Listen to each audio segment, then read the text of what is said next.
하나님 말씀은 마태복음 7장 13절 14절 말씀. 마태복음 7장 13절 14절.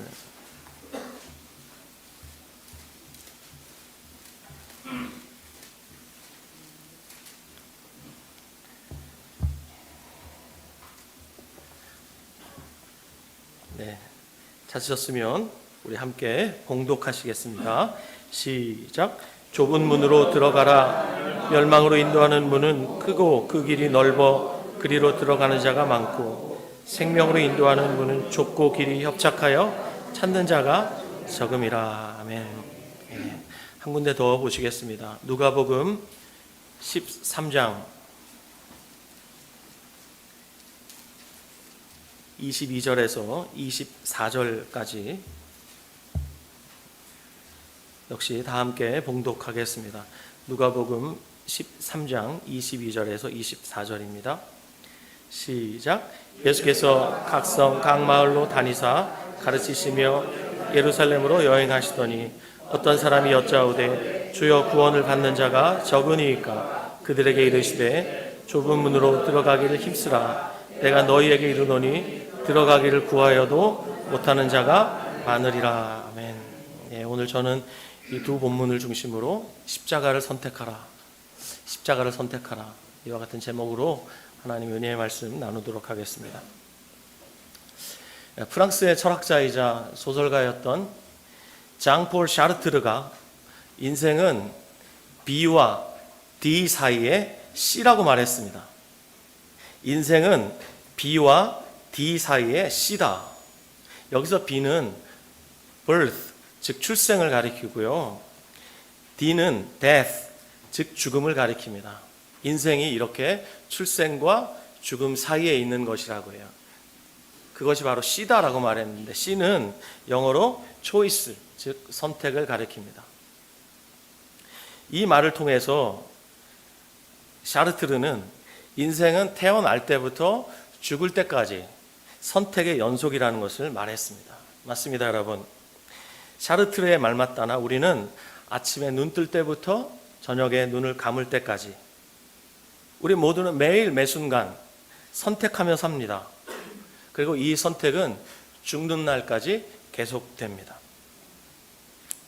어제의 선택이 오늘을 결정할 수 있고 오늘의 선택이 내일을 결정할 수 있다고 볼 수도 있기 때문에 매일 매순간의 선택의 기로에서 올바르게 선택하는 것은 우리 인생에서 정말 중요합니다. 그래서 강조하고 또 강조해도 전혀 지나침이 없다고 봅니다. 이 메시지와 관련해서 적절한 예가 될지는 모르겠지만 결코 무관하지 않다고 여겨지는 이야기가 있습니다. 이 이야기는 몇 년 전, 그러니까 약 2007년 정도 되는 것 같아요. 우리나라 공영방송 KBS에서 미국의 명문가 위대한 유산의 비밀이라는 제목으로 소개된 바도 있는데요. 18세기 미국의 개척 초기에 이 두 명의 젊은이가 청운의 꿈을 안고 신대륙에 내렸습니다. 이 두 사람은 바로 조나단 에드워즈와 마크 슐츠라는 사람입니다. 마크 슐츠는 큰 돈을 벌어서 부자가 돼서 자손들이 가난이라는 것을 모르고 살도록 해야 되겠다라고 결심하고 뉴욕에 큰 술집을 차려서 열심히 일하는 그 삶을 선택을 했습니다. 마침내 소원대로 엄청난 돈을 벌어서 당대의 큰 부자가 되었다고 합니다. 반면에 이 조나단 에드워즈는 신앙의 자유를 찾아서 자기가 신대륙에 왔다는 그 목적을 인지하고 신학교에 입학하는 것을 선택해서 목사가 되고 이 사람은 나중에 미국 제2차 대각성 운동의 주역이 됩니다. 미국 기독교 역사에서 획을 그은 인물이 되지요. 자, 이 이야기들은 여러분 중에 조나단 에드워즈에 대해서는 한 번쯤은 들어보셨을 법한 그런 인물입니다. 근데요, 제가 강조하고 싶은 것은 이 두 사람의 선택과 그 결과예요. 그로부터 약 150년 후에 뉴욕시의 교육위원회에서 이 두 사람의 자손을 5대까지 추적했는데 놀라운 결과가 나왔다고 하죠. 큰 돈을 벌어서 많은 재산을 남겨서 자손들을 잘 살게 해줘야 되겠다라고 생각한 마크 슐츠의 자손은 5대를 내려가면서 1062명의 자손들이 번성했습니다. 그런데 그들 중에는 교도소에서 5년 이상형을 산 사람이 96명이고 창녀가 된 사람이 65명, 정신 이상과 알코올 중독자가 58명, 그리고 자신의 이름조차 쓸 줄 모르는 문맹자가 460명이나 되었다고 해요. 반면에 조나단 에드워즈는 5대를 내려가면서 1394명의 자손을 두었는데 자손들 중에는 부통령이 1명이 나왔고 주지사가 3명, 예일대학교 총장을 비롯한 대학 총장이 13명, 교수가 65명, 교사가 86명, 인구 600만 이상의 대도시 시장이 3명, 장차관이 82명, 변호사가 149명, 판검사가 48명, 의사가 68명, 세계적인 사업가가 75명, 뛰어난 발명가가 25명. 진짜 부럽죠? 군인 76명, 문학가 75명, 장로와 집사가 286명, 그리고 목사가 116명이나 나왔습니다. 소위 믿음의 명문가를 이루었습니다. 하지만 여러분, 오해가 없으시길 바라요.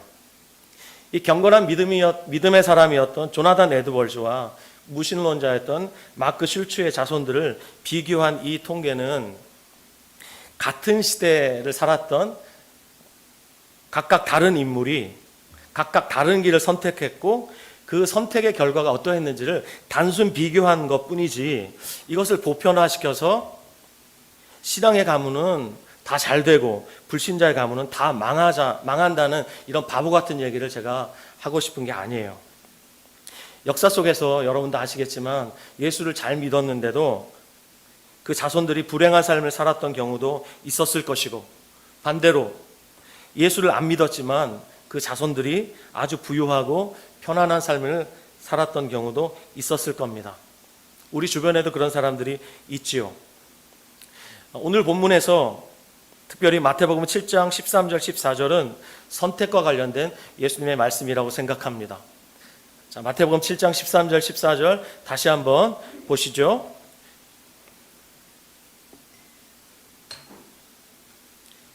여러분들 읽어주세요. 시작. 좁은 문으로 들어가라. 멸망으로 인도하는 문은 크고 그 길이 넓어 그리로 들어가는 자가 많고 생명으로 인도하는 문은 좁고 길이 협착하여 찾는 자가 적습니다. 제가 세 번역으로 읽어드리겠습니다. 좁은 문으로 들어가거라. 멸망으로 이끄는 문은 넓고 그 길이 널찍하여서 그리로 들어가는 사람들이 많다. 생명으로 이끄는 문은 너무나도 좁고 그 길이 비좁아서 그것을 찾는 사람이 적다. 이 말씀의 요지를 굳이 여러분에게 설명할 필요가 없을 것 같아요. 좁은 문으로 들어가서 좁은 길로 갈 거냐, 아니면 넓은 문으로 들어가서 넓은 길로 갈 거냐. 좁은 문과 이어지는 좁은 길은 생명으로 가는 길이고, 넓은 문과 이어지는 넓은 길은 멸망으로 인도하는 길이다. 근데 오늘 우리가 두 번째 읽었던 본문 누가복음 13장의 말씀을 보면 이 선택이 결국은 구원에 관한 것임을 알 수 있습니다. 누가복음 13장 22절부터 24절 다시 보시죠. 예수께서 각 성 마을로 다니사 가르치시며 예루살렘으로 여행하시더니 어떤 사람이 여짜오되 주여 구원을 받는 자가 적으니까 그들에게 이르시되 좁은 문으로 들어가기를 힘쓰라. 내가 너희에게 이르노니 들어가기를 구하여도 못하는 자가 많으리라. 자, 어떤 사람이 예수님께 질문을 했어요. 구원받을 사람이 적습니까? 그러니까 우리 성경 개역개정판은 구원을 받는 자라고 번역해 놓았기 때문에 의미가 정확하지가 않습니다. 하지만 헬라어 원문을 보면 이 질문은 미래적인 의미예요. 세 번역이 번역을 잘했어요. 구원받을 사람이 적습니까? 물어본 거예요. 미래적인 관점으로 물어본 거예요. 구원받을 사람이 적습니까? 근데 우리 개역개정은 구원을 받는 자라고 하니까 의미가 조금 모호하죠? 이 질문에 주님이 이렇게 대답하셨습니다. 좁은 문으로 들어가기를 힘쓰라. 자, 여기에서 힘쓰라고 번역된 헬라어 단어 아고니조마이는 이 운동 경기나 어떤 싸움에서 전력을 다할 때, 자기가 가진 힘을 다할 때 쓰는 단어예요. 그리고 이 예수님의 말씀에서 아고니조마이는 현재 시제로 쓰입니다. 무슨 말이냐면 이미 구원을 받은 성도라 할지라도 최종적인 구원은 결국 미래에 받게 된다는 것이고, 미래에 이루어질 구원의 완성은 오늘 여기에서 힘씀을 통해 이루어진다는 거예요. 아멘이세요?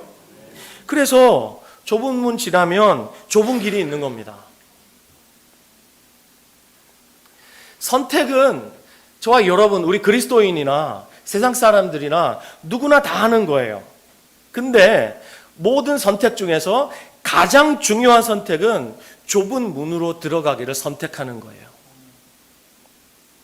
좁은 문으로 들어가기로 한 이 선택이 이 세상에서의 삶도 좌우할 뿐 아니라 영원까지 좌우하기 때문에 이 선택은 세상에서 가장 중요한 선택인 거예요. 여러분들은 좁은 길을 선택하셨으니 이 세상에서 가장 가치 있는 선택을 하신 겁니다. 아멘이세요? 그런데 여러분 아십니까? 좁은 길을 선택했으면 그게 끝이 아니라 좁은 길이 있다는 사실입니다. 좁은 길 빠져나가서 넓은 길이 있으면 얼마나 좋겠어요. 네, 좁은 문을 빠져나왔는데 계속해서 좁은 길이 있다는 사실입니다.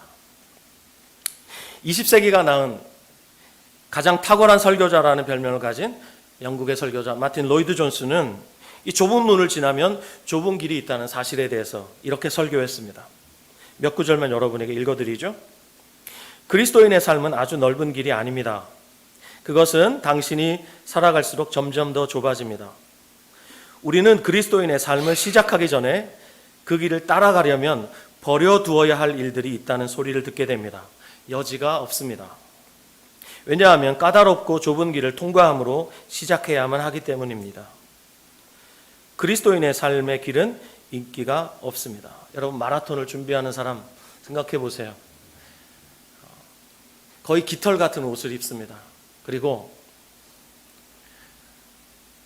너무나 가볍고 아주 기능적인 신발을 신고 달립니다. 몸에 거추장스러운 것은 걸칠 수가 없어요.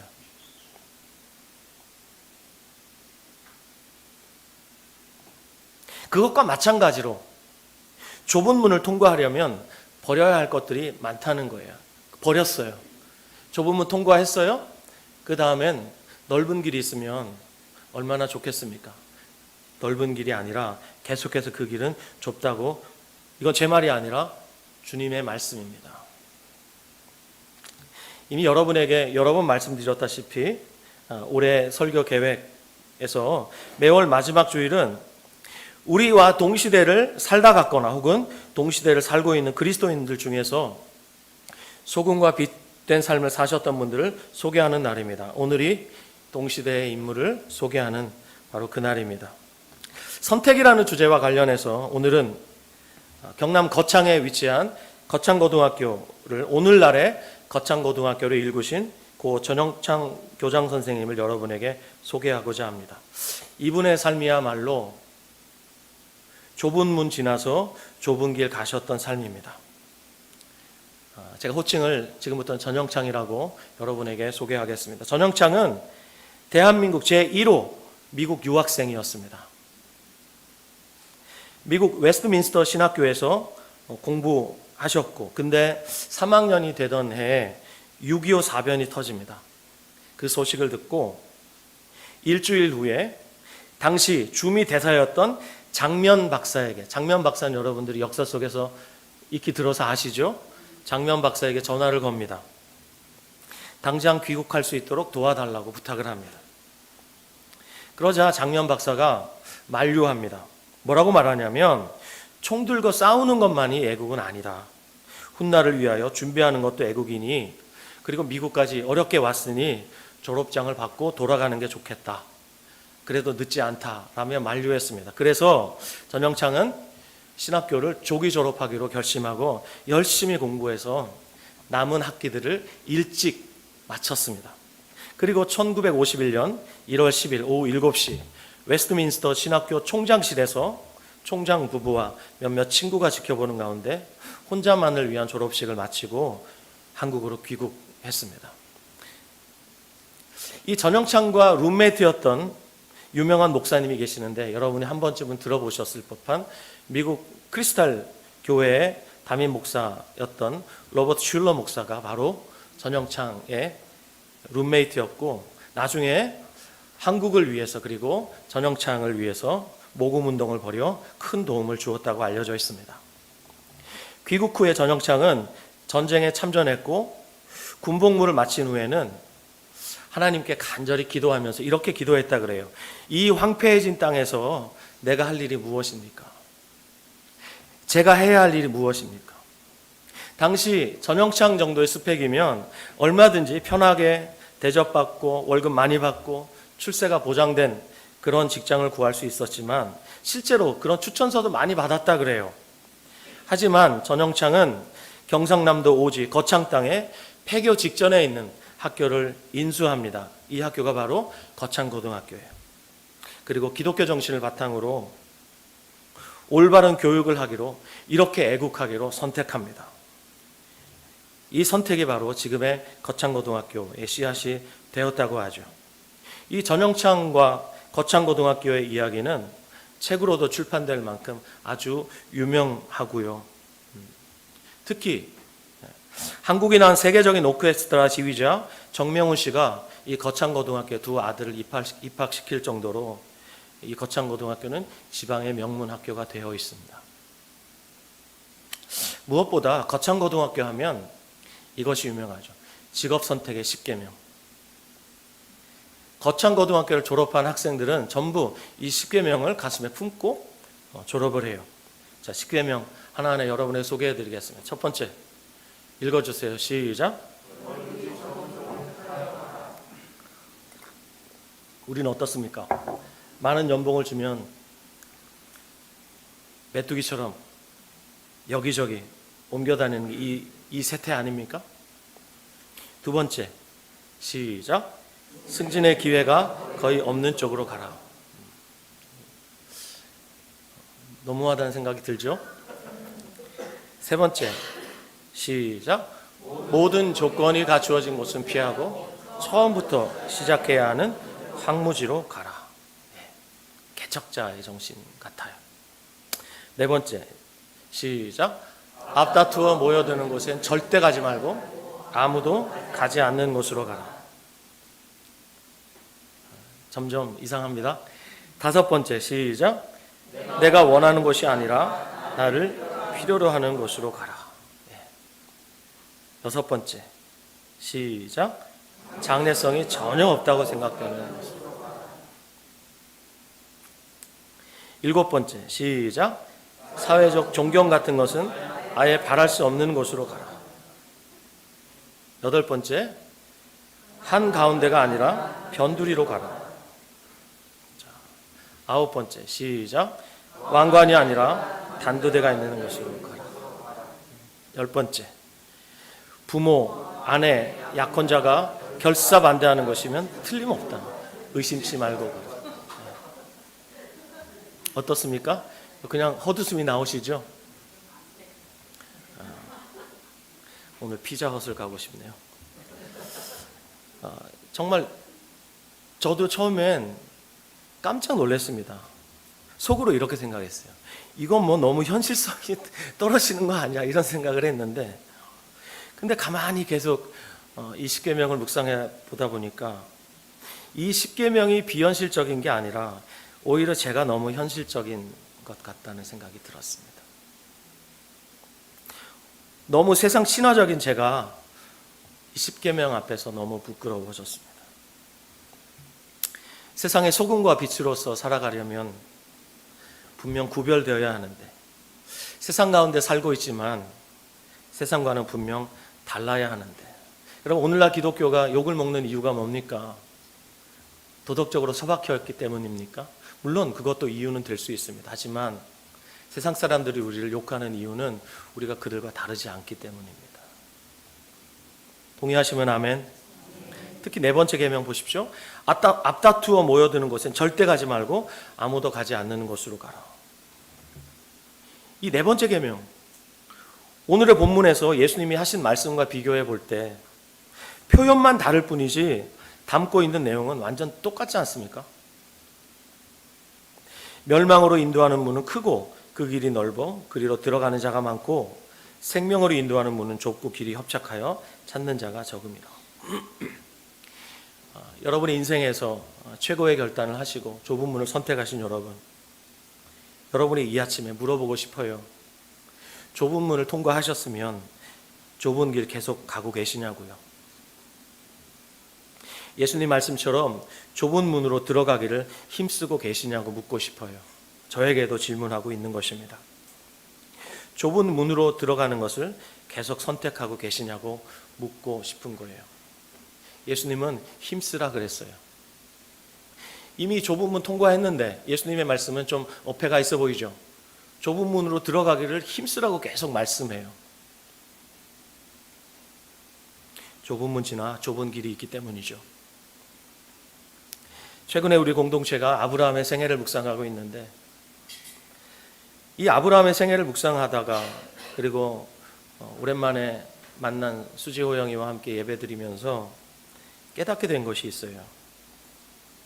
하나님이 아브라함을 부르시면서 몇 가지 약속하신 게 있죠.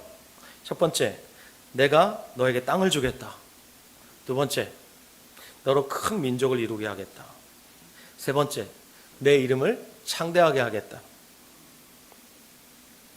네 번째, 땅의 모든 족속이 너로 말미암아 복을 얻게 하겠다. 여러분도 이미 아시겠지만 하나님이 아브라함을 부르실 때 그의 나이는 75세였어요. 하지만 10년이 지나도 자녀를 안 주시는 거예요. 그래서 아브라함의 마음이 급해졌습니다. 결국 사라가 시키는 대로 사라의 말을 듣기로 선택하고 사라의 여종 하갈과 동침해서 이스마엘을 얻었어요. 하나님의 뜻은 무엇이었을까요? 하나님의 뜻은 말이에요, 여러분. 단순히 자녀를 많이 낳는 것이 아니에요. 아브라함이 자녀를 많이 낳아서 그 중에 하나를 하나님이 고르는 그런 이야기가 아니란 말입니다. 하나님의 뜻은 하나님의 때에 하나님이 선택하신 자녀를 낳는 것이었어요. 이것이 하나님의 뜻이었어요. 결국 아브라함은 부르심을 받고 25년 뒤에 그의 나이 100세 그리고 사라의 나이는 90세가 되었을 때 비로소 약속의 자녀로 이삭을 얻습니다. 자, 아브라함의 나이가 100세였고 사라의 나이가 90세였다는 것은 무슨 뜻이에요? 더 이상 자녀를 낳을 수 없다. 생식할 수 있는 능력이 완전히 상실되었다라는 것을 말해요.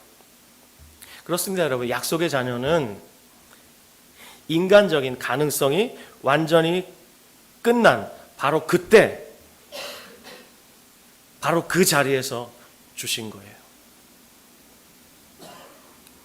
우리의 삶에서 우리의 목표를 이루는 것, 물론 그 목표를 이뤘을 때 수많은 것들을 우리가 성취할 수 있겠지요. 하지만 그것보다 더 중요한 것이 있습니다. 저와 여러분의 인생에서 수많은 선택들이 쌓이고 쌓여서 우리가 원하는 것들을 얻을 수 있지만 우리가 원하는 것들을 얻었다고 해서 하나님의 뜻이 이루어지는 것은 아닙니다. 우리가 진정으로 갈구해야 할 것, 그것은 저와 여러분의 인생을 통해서 우리의 삶의 한 절이라도 하나님의 뜻이 이루어지는 것이에요. 우리의 수많은 인생의 단면들 쪼갤 때 그 쪼갠 단면들 속에서 하나님의 뜻이 드러나는 거예요. 우리는 그것을 원해요.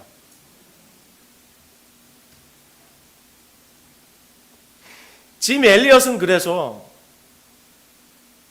하나님께 이렇게 기도했다 그래요. 그의 일기장에 보면 그가 이렇게 고백했다 그러죠. 주님, 저는 오래 사는 것을 원치 않습니다. 단순히 물리적인 시간을 질질 끌면서 오래 사는 것, 이것보다 더 중요한 것은 짧게 살다 가더라도 정말 하나님의 뜻대로 살다 가는 것, 우리의 삶을 통해서 하나님의 뜻이 이루어지는 것, 이것 아니겠습니까, 여러분? 우리가 무엇을 선택하든 그 선택이 하나님의 뜻을 이루는 선택이 아니라면 우리의 수많은 선택들은 사실 하나님의 관점에서 볼 때는 그다지 가치 있는 선택은 아닐 수 있습니다. 제가 존경하는, 그리고 여러분이 한 번쯤은 들어보았을 법한 이름이 있습니다. 미우라 아야코라는 아주 나약하디 나약한 여인입니다. 이 여인이 쓴 유명한 소설이 있죠. 빙점이라는. 우리나라 드라마로도 방영된 적이 있을 거예요. 미우라 아야코가 이렇게 말했어요. 어떻게 해야 좋을지 모를 때는 자신에게 손해가 되는 쪽을 선택하는 게 낫다. 사람은 이익 앞에서 눈이 어두워지는 법이다. 다시요. 어떻게 해야 좋을지 모를 때는 자신에게 손해가 되는 쪽을 선택하는 게 낫다. 사람은 이익 앞에서 눈이 어두워지는 법이다. 돈 앞에는 여러분, 이익 앞에는 여러분 장사 없습니다. 누구라도 이익 앞에서는 눈이 어두워질 수 있습니다. 그래서 저는 샤르트르의 시, 초이스에다가 하나를 더하면서 오늘 설교를 마치려고 해요. 제가 여러분에게 말씀드리고 싶은 것, C는 이미 예상하셨겠지만 크로스예요. 십자가예요. 누가 이익을 이길 수 있죠? 누가 욕심을 이길 수 있죠? 자신의 가능성으로 이삭을 낳았던 아브라함처럼 우리는 언제라도 우리의 마음이 조급해지거나 이익 앞에서 눈이 멀 때는 우리의 이익을 쫓아가게 된단 말입니다. 하나님의 뜻 따위는 안중에 없게 됩니다. 믿음의 조상이라고 하는 아브라함의 생애가 그걸 잘 보여주고 있어요. 그러므로 큰 소리치며 장담할 게 아니라 정말 우리의 입을 열어서 예수 그리스도가 내 삶의 주인임을 고백하고 매 순간 십자가의 자리로 나가지 않으면 우리의 선택은 잘못 우리를 속일 수가 있어요. 그렇기 때문에 우리는 날마다 매 순간 십자가를 선택해야 하는 거예요. 아멘. 다 같이 잠언 14장 12절을 펴주시기 바랍니다. 잠언 14장 12절.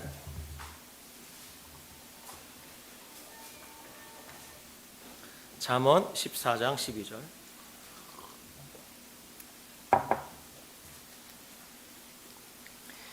시작. 어떤 길은 사람이 보기에 바르나 필경은 사망의 길이니라. 한 번 더요. 어떤 길은 사람이 보기에 바르나 필경은 사망의 길이니라. 우리 눈에 보기에는 바른 길일 수 있어요. 하지만 우리가 분별하지 못할 때가 있어요. 그것이 사망의 길임에도 불구하고 우리는 그것이 바른 길인 줄 알고 그 길을 선택해요. 우린 이렇게 늘 선택 앞에, 선택의 기로 앞에 놓이게 되는데 어떻게 하나님의 뜻을 이루는 선택을 할 수 있을까? 그건 예수님이 하셨던 것처럼 십자가로 나아가실 때 예수님이 하셨던 것처럼 그렇게 기도하는 거예요. 예수님 하나님이셨어요. 거절하실 수 있어요. 하지만 자신의 뜻이 아니라 하나님 아버지의 뜻을 구하시면서 이렇게 기도하셨어요. 내 뜻대로 마시고 아버지의 뜻대로 되기를 원합니다. 예수님의 선택은 언제나 올바랐어요. 예수님의 선택에는 오류가 없었어요. 하지만 그 순간에도 예수님은 자신의 뜻대로 결정하지 않고 그 선택을 하나님 아버지께 맡겼어요. 저와 여러분의 인생에서 수많은 선택이 찾아올 텐데 그 선택의 기로에서 우리는 앞으로 어떻게 살 것인가? 올바른 선택을 해야, 가치 있는 선택을 해야, 영원한 선택을 해야 저와 여러분은 이 땅에서 빛과 소금답게 살 수 있습니다. 아멘이세요? 예. 그러므로 오늘 이 시간 고 전영창 선생님의 직업 선택 10계명, 이것을 여러분들이 좀 생각의 전환이 좀 일어났으면 좋겠고, 제가 하나로 예로 든 것뿐이에요. 여러분에게 마중물을 부어드린 것뿐이에요. 미우라 아야코의 이야기는 여러분에게 하나의 마중물을 부어드린 것뿐이에요. 앞으로 특별히 2020년 올 한 해를 살면서 우리가 손해를 선택하지 않으면 세상 사람들이 손해를 선택하게 될 수 있어요. 우리가 낮아짐을 선택하지 않으면 세상 사람들이 우리에게 밟힐 수가 있어요. 그렇게 되면 복음은 절대 전해지지 않는다는 사실을 우리가 기억해야 합니다. 하나님의 영광은 절대 드러날 수 없다는 사실을 우리가 기억해야 합니다. 손해보는 거 좋아하는 사람 누가 있습니까? 남들에게 밟히는 거 좋아하는 사람 누구 있습니까? 없어요. 그거 좋아하는 사람은 없어요. 하지만 주님이 우리에게 요구하십니다. 주님이 걸어가셨던 그 길 따라오라고. 그리고 좁은 문 지났으면 좁은 길 계속해서 걸어가라고, 힘쓰라고 주님이 말씀하고 계십니다. 이 시간 우리 함께 기도합시다. 기도하면서 다른 것이 아니라 하나님, 제가 좁은 문을 계속해서 선택하겠습니다. 좁은 문으로 들어가기를 계속해서 힘쓰겠습니다. 이 기도와 결단이 저와 여러분의 삶에 2020년 올 한 해 정말 다시 맞이하는 이 새해 새로운 결단으로 여러분 안에서, 여러분 마음 중심에서 일어났으면 좋겠습니다. 아멘. 우리 이 시간 주님 앞에 잠잠하게 기도하도록 하겠습니다. 기도합시다.